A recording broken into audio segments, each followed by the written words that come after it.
Hey, Kenyon. I was going to ask you.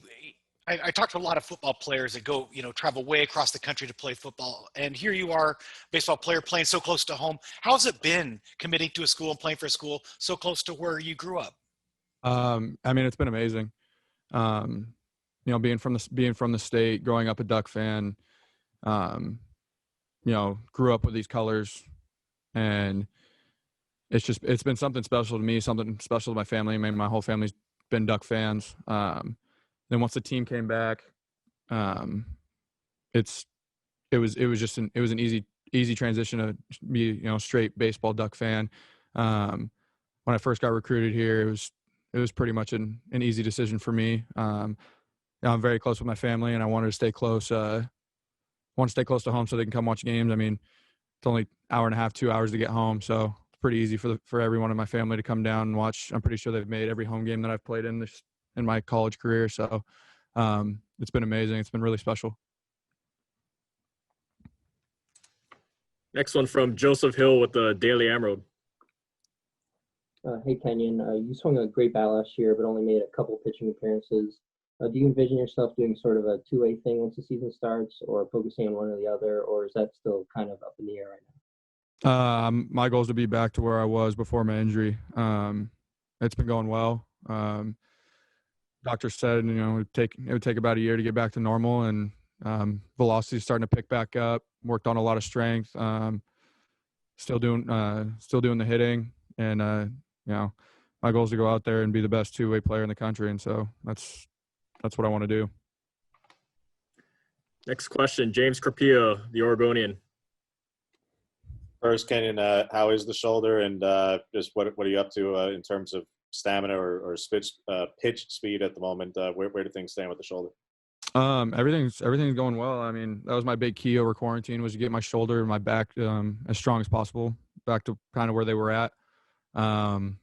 Getting forearm strength back. Just during practice, been long tossing, bullpens, doing everything that everyone else is doing with no restrictions. 2 innings last week. I was up to 91. It's been feeling a lot better. I got a lot more in the tank. It's more mechanical issues other than arm strength at this point. But getting back into it, doing stuff at third base, just trying to help the team as much as possible to get to Omaha. Next question, AJ Jacobson, Rivals. Last year was short, obviously, or earlier this year, I guess you could call it. But it was kind of streaky, too. You guys start out with a few losses, a lot of wins in the middle there at home, and then you headed off to Hawaii, and that was tough until you salvaged it that last game. As one of the veterans on the team, why was that team a little bit streaky last year? Was it a function of who you were playing, and how do you shore that up so that you play as well on the road as you guys were at home? Honestly, I mean, we could have went undefeated last year with the way that we played. Just had a couple bad breaks in the middle of the games. We played great baseball, and with pretty much returning every single guy that we had, minus a few. I mean, it's baseball. I mean, one bad hop on a footprint in the middle of the infield can make or break a game. And so, at the end of the day, I mean, we played great baseball. I mean, every game, all the losses that we had were, within two runs, except for one. And other than that, I mean, we played well, hit the ball well. Pitchers were attacking the strike zone. I mean, there's not much you can ask for. Next one, James Carpio, Oregonian. Okay, so you played for the Pickles a little bit this summer. Just what was that experience like? And for those of us who weren't there to see it, just what were you guys able to do, not do? How many games were you able to get in? We got around. The schedule was supposed to be 28. We had a 9-day period. One of the kids in the league tested positive for corona, and so we had like a 9-day break. Came back. We played 14 straight, something like that. It was great. We got 200 fans a game. At North Marion High School, which is a great facility for being, for a high school in Oregon. It's amazing. It was just on the field. We didn't have to wear masks. You just had to wear them when you're in the dugout.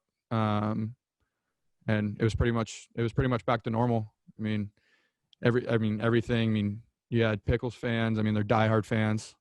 And it was awesome. I mean, we just got to play a lot of kids that I played against when I was in high school. Most of them are Oregon kids. And then we had some guys that I've played out when I've played against in college. And I mean, it was fun. It was a great time. Just, you could tell that everyone just enjoyed the game of baseball. I mean, they found their love for the game again, being taken away after 15 games. Guys going out there. I mean, there was a couple 25-year-olds that came out trying to get looks at by scouts. And I mean, it was awesome. It was really fun. I was out there. I got to play third base pretty much every game that we played. I mean, it was a blast to play with everyone and just have fans in the stands again. Next one, Jerry Thompson, Ducks Illustrated. Hello. So can you name a few of your teammates that you've been impressed with, that you've seen this fall coming back after a long delay? I mean, like Coach Waz was saying, I mean, Tanner Smith, I mean, the guy, you could tell he invested his time on his swing, in the weight room. Josh Kasevich, Sam Nowitzki, finding power. And then you got the new guys in Aon and Sloan, Bellafronto at third base, like he was talking about. I mean, our team's got a lot of upside this year, and I'm excited, especially with the hunger that all the returners have of the season getting cut short. I mean, there's a lot of intensity in every practice that we have, a lot of focus, and honestly, we came back and didn't lose a step. So I'm excited to see how it's going to carry on.